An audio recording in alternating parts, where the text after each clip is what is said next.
Hola, cobras, bienvenidos a la humilde madriguera de este señor. Y ya habréis visto la pregunta en el título y aparte o sea, en la miniatura. Y aparte os tengo que decir una cosa, ¿vale? Sé que esto va a generar el mismo revuelo que generó la pregunta anterior, el tema anterior, porque estamos a sábado, y básicamente seguramente me vengan como 200 cristianos de nuevo a criticarme, como ha pasado con el vídeo de por qué Dios creó la muerte. Pero sinceramente me da igual porque obviamente eso es un mundo de ficción y quien se lo esté tomando en serio tiene un serio problema y quien me amenace con básicamente que voy a arder en el fuego eterno por escribir obras de este tipo es como, no, al menos Dios creo que es más inteligente que ustedes, porque Dios no mataría o no enviaría a alguien al infierno solo porque básicamente ha hecho una obra donde obviamente todo es falso y no trata de manchar el nombre de nadie, ¿vale? Y ahora con eso vamos a responder la pregunta de esto, ¿vale? Y como habréis pillado, si habéis visto el vídeo anterior del anterior sábado, como Dios quería ayudar un tal y los motos están muy relacionados con Dios, de hecho se pueden comunicar con él fácilmente, pues obviamente con Jesucristo lo trataron como, vamos a decir, Jesucristo, aparte de lo que en la historia original, que normalmente como voy a asumir que la sabéis porque estoy hablando español y básicamente la mayoría que habláis español soy o cristianos católicos con menor porcentaje ateo, pero la mayoría sabéis, entre comillas, la historia de Jesucristo, ¿vale? Y Jesucristo cuando empieza a descubrir su poder en esta realidad, también hay una cosa que descubre, ¿vale? Obviamente en este mundo donde se ha cambiado el contexto, donde se ha cambiado todo, pues los monstruos también ayudan a Jesucristo, porque lo ven como pasa en el catolicismo, que es una parte de Dios. Entonces básicamente también lo están ayudando y están ahí todo el rato. De hecho, los caminos y toda esa historia que pasa a Jesucristo, desde que duda entre sacrificarse, al final habla con su padre, ya es crucificado y pasa todo eso de Roma, los monstruos estuvieron acompañando en todo momento a Jesucristo tratando de que no hiciera eso, porque claro, por el tiempo al principio era como, bueno, es un niño que tenemos que defender, es un avatar, su misión es sacrificarse para liberar el pecado de la mayoría de la humanidad, de toda la humanidad hasta ese momento.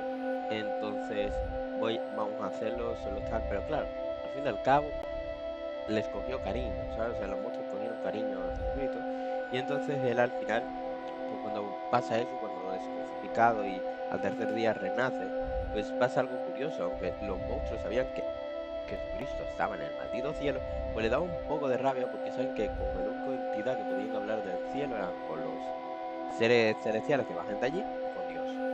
Con Jesucristo lo tenían más complicado porque no era algo que era necesario para su trabajo. Así que como que perder ese amigo no se lo llevan bien, contando que la mayoría tienen la actitud de un niño por eso de que son niños, ¿sabes? Niños que están en el otro barrio, por así decirlo. Pues, ¿qué pasó? Pues básicamente la caída de Roma fue por eso. O sea, la caída de Roma se adelantó un poquitito de nada, a ver, no me acuerdo qué año exacto, pero se adelanta comparado con el 476 después de Cristo. O sea, se considera que fue caída antes, lo que pasa es que cae finalmente en esa, porque no sé si hablé en otro vídeo de esto, pero hay un ser que se llama el desierto, no, las arenas del norte o el desierto del norte, no me acuerdo ahora mismo, pero básicamente vive en el desierto del Sáhara. Y este era un gran amigo de Jesús, ¿vale? ¿Qué pasa? Que bueno, cuando el Imperio Romano hace eso, pues básicamente la ataca con tal agresividad que empieza a caer muros y empieza a tratar de destruir Roma totalmente. Y básicamente aquí se dice que no fueron los bárbaros los que acabaron con Roma, fue solo este monstruo enfadado y muchos otros. También se llega a creer que durante 100 años después de esto se odian a los judíos, no por nada, sino porque básicamente era como, votasteis a favor de que lo eliminaran por la cara. O sea, preferíais salvar un asesino o un ladrón, no me acuerdo cuál era la de esto de que un tío aparece y dice, ¿queréis matar a este señor que no ha hecho nada? O a un criminal, ¿no? Alguien que había hecho algo, no sé cuál era su grado, pero básicamente prefirieron antes a Jesús. Y entonces básicamente como los odiaban bastante por eso los monstruos. Y no vamos a decir que no les ayudaban, pero básicamente los trataban muy reacios.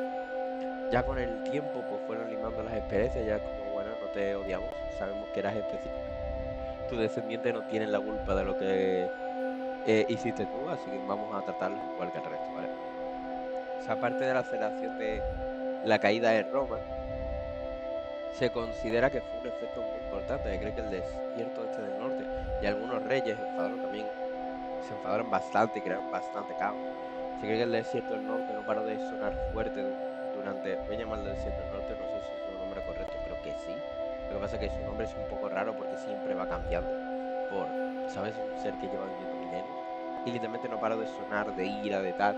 De hecho, creo que sí, es verdad, fue a Danai-sama, que para que lo entendáis, es un ser que habita en mitad del desierto de cuando tú entras a través del portal de Sudáfrica, de los monstruos, que básicamente está encadenado. Bueno, encadenado. El tío se encadena ahí porque tiene una cruz o una especie de cosa a su espalda en la que está encadenado, pero es como así duerme y como es así porque es su parte de su cuerpo, ¿no? Y entonces, ¿qué le pasa? Que este tío concede deseos, puede conceder un deseo y fue como en esa época como que le fueron 2000 todos los monstruos que acompañaron a Jesucristo en su camino a pedirle que por favor resucite a literalmente Jesucristo. Dijo, no puedo, o sea, literalmente era Asunción, él no quiere volver, todo está bien, hombres, relajaos, ya lo veréis cuando os vayáis, ¿vale? O sea, estaba un poco, ese tío un poco apurado porque veía a sus compañeros llorando y no les podía ayudar y digo, ay, mi madre, que no les puedo ayudar, que se me lleve una hostia por ahí. Pero bueno, aparte de eso, también se considera que los monstruos en ese momento también intoxicaron un poco a Dios, diciéndole si Jesús estaba bien, si había llegado y tal. O sea, ellos sabían que había llegado. El problema era como querían saber que él estuviera bien, porque ya lo tenían como un amigo, un hermano, cosas así, ¿sabes? Y entonces fue como tal. De hecho, también se dice que en este Historia Cambiada, donde la Biblia también tiene cambios, obviamente, muchos de los apóstoles que transmitieron el mensaje de Dios iban acompañados de ciertos monstruos que acompañaron a Jesucristo en su camino. Y ya era como, bueno, vamos a ayudar a esto porque son los que esparcen el mensaje de mi amigo y no quiero que lo rompan ni que le digan nada, que no, que según que a lo que me refiero, que básicamente impidieron que cambiara el mensaje, aunque no lo cambiaron, pero, ¿sabes? Monstruos asegurándose de que todo vaya según lo que ellos creen. Aunque eso ya no era parte de su trabajo, pero los monstruos es lo que hacen. Y también es un poco que básicamente hay algunos monstruos que de hecho recuerdan ese momento como una época oscura, o sea, Irache, los reyes, todos los que estaban en esa época lo recuerdan triste, porque era como, tío, no era necesario, ¿sabes?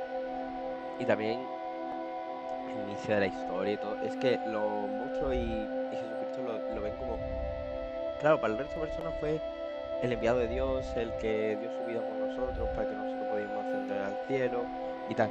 Para los monstruos en esta realidad lo ven como hemos perdido un amigo, un hermano, uno de nuestro lado, ¿sabes? En plan, porque ellos son como trabajadores divinos, pero tienen, entre comillas, como más libertad que los ángeles, porque al fin y al cabo los ángeles no, sí pueden moverse, pueden tener libertad, pueden tener ciertas cosas, pero si no me equivoco no tienen libre albedrío, los monstruos sí tienen libre albedrío y ayudan como un equipo de seguridad, pero al fin y al cabo estaban dolidos, tío. Y era algo curioso porque era como, ¿qué carajos? Y de hecho varias peleas cristianas de después, yo creo que eso, o sea, como las Inquisiciones, no, las Inquisiciones no, las cruzadas y todo esto, fueron como un poco derrotadas por los monstruos que más recordaban a esta serie como, él no quería guerras, capullo, él no quería guerras, paren de una puta vez, ¿sabes? Como diciendo, os voy a dar la hostia de vuestra vida porque básicamente estáis manchando la palabra de mi amigo solo porque queréis tal. Ya había un montón de cosas, de hecho hay una cosa que pasa y es como, sabéis que ha habido tres cismas, ¿no? O sea, hubo dos cismas, por así decirlo, que son la, no me acuerdo cuántas cismas es, voy a decirlo y ya está, el cristianismo ortodoxo, el cristianismo protestante y el cristianismo católico, ¿vale? Esos tres se pelean entre ellos, pero en esta realidad es que hay un cuarto, que eso no lo he contado cuando hablé de España, lo debería haber contado, es el cristianismo monstrosiano. Vale, ¿por qué diferencia el cristianismo católico y el cristianismo monstrosiano? Muy sencillo. Los monstruos, con el tiempo, cuando los estados papales eran un estado importante y hacían leyes, vieron que había veces que inventaban las reglas. Y entonces, ¿qué pasó? Que literalmente el cristianismo monstrosiano es como en esta realidad el que mantiene la verdadera palabra de Jesucristo, porque literalmente ellos sí hablaron con Jesucristo, los otros no. Por eso en España está como esto más fuerte, porque bueno, somos cristianos, somos muy cristianos, y estos tíos han hablado con el enviado de mi Dios. Obviamente le vamos a creer mejor que a las personas que tienen los textos y han hablado con personas libros que han pasado entre millones de personas que han podido cambiar el mensaje un millón de veces. Y es un poco como ese paradigma donde literalmente los papas odian a los monstruos en ciertos aspectos, más en la época de la Edad Media y los estados papales porque modificaban un poco la voluntad. O sea, no, ellos no se podían inventar nada porque en 5 minutos tenían a los monstruos y aparte ellos habían creado su propia religión donde expresaban todo con libertad de tal. O sea que mientras que el cristianismo católico, vamos a decir, de esta época, básicamente estaba como subyugado, no podía inventarse cosas, podía mentir un poco, pero no podía hacer discurso de odio, bla, bla, bla, bla, mientras que, o sea, hacer cosas malas con el mensaje de Dios. Sin embargo, el cristianismo cristiano lo cogió más fuerte porque literalmente somos sinceros y tal. Es como lo que pasa con los otomanos, que literalmente en el Islam y en el otro tal. O sea, que los dos imperios, las dos instituciones más importantes, que son las otomanas y la española, porque son las más expandidas, la china también es importante, pero no tiene tanto territorio de expansión como los otros dos, pues básicamente son eso, o sea, son peleas entre religiones, una llamada cristianismo mostrosiano y otra llamada el Islam, que básicamente expandía el Imperio Otomano. Así que bueno, esto va a ser el capítulo, seguro que va a haber muchas quejas porque aparece el nombre de Jesucristo en el título, pero sinceramente yo soy cristiano y no creo que, y no creo que Dios me odie por esto, porque básicamente es una novela. Y bueno, una historia muy larga de un universo entero que me lo he inventado y espero que vaya todo bien. Y bueno, si os ha gustado, dale like, comenta para las preguntas del jueves, por favor, y para las votaciones del martes, que debo ponerlas ya. Ay. Vale, iré haciendo eso a ver si por fin desbloqueo la comunidad, no sé cuándo lo haré. Y quitando eso, like, suscríbete y comenta. Y por favor, que comente más gente que los cristianos ofendidos. Y sin decir nada más, hasta luego.